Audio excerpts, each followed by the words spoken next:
Hello and welcome to a treat especial. It's going to be armatures and how to properly save them. All right, so you're going to check these, make sure that they're not shorted. Got a beep. We're going to stick it against here. All right, so you'll check each commutator and you'll go around and you'll make sure that you don't have a short in it. If you have any connection between the shaft and this, you're done. This here is one that's been redone already. This here is one that is not focused. Okay, not been redone yet. Now, number one, you can see the burnt in it, but focus. Let me get my hands out of the way. You can see between the gaps there, all of that debris. Now, if that debris decides to connect the two commutators together, you start to get a short. And this is part of what causes these things to go out. Now, obviously for this repair, you have to have a lathe. If you don't have a lathe, you're not going to fix this. Secondly, you'll have to have a piece that fits. You'll have to make this end piece that fits the back of your bearing, and your bearing will need to be good. You'll also need to make sure that your armature is running true.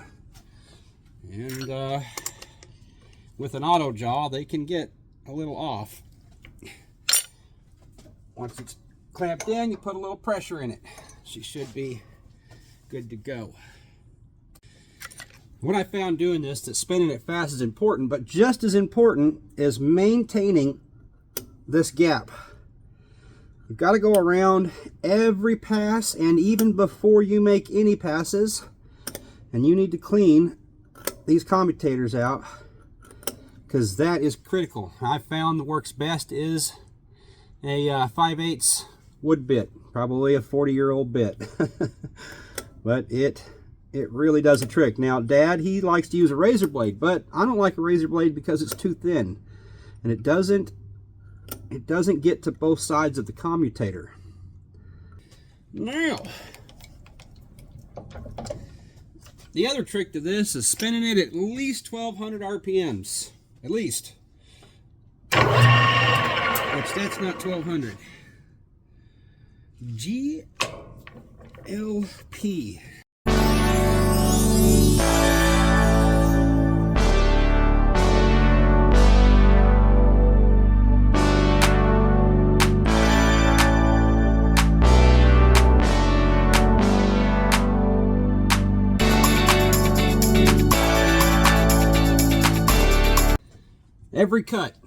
Every cut, you stop and you figure out where you were cutting. You see how pretty that is? Look at that. The slide speed is important, but cleaning these grooves out, I have found, is probably the most important thing that you can do. Every single cut.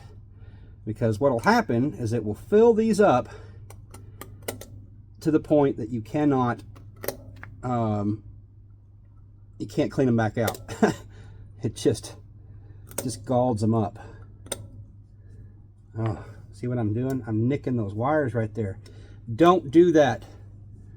Don't nick your wires. It's prematurely shutting them down. I can see that already. So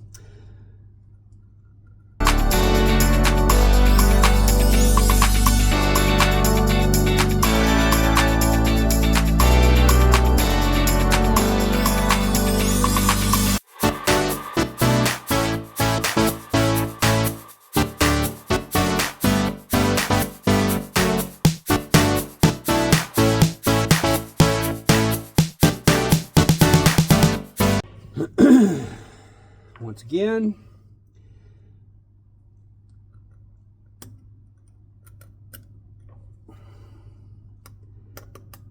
you can see how these are almost completely covered after a 2 to 3 thou cut.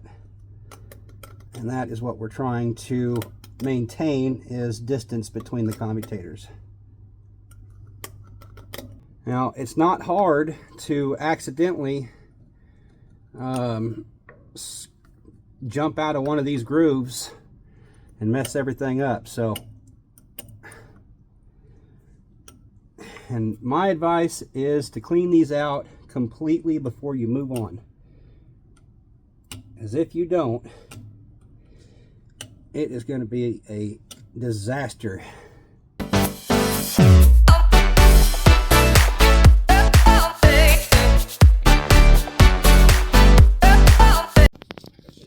So now we have the main surface here in great shape, but the edges that we drug out are a little high, so we're going to sand those down.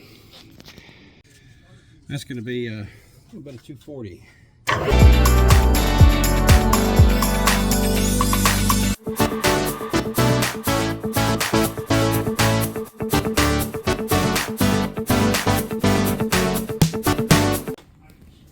Now you'll just verify that you don't have anything in the commutator in between the two, and you'll be good to go.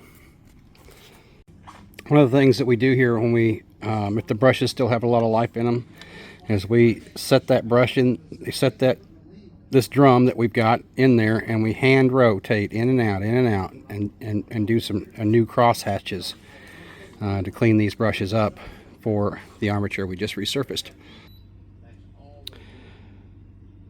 It's doing just fine, nice and smooth. And these will be a little noisy when you first start them off, and that is perfectly okay. They will quieten down. What you don't want is jumping or really loud chattering. So, good deal. Anyways, I hope this helps. Y'all have a good day, and we'll see you on the next one.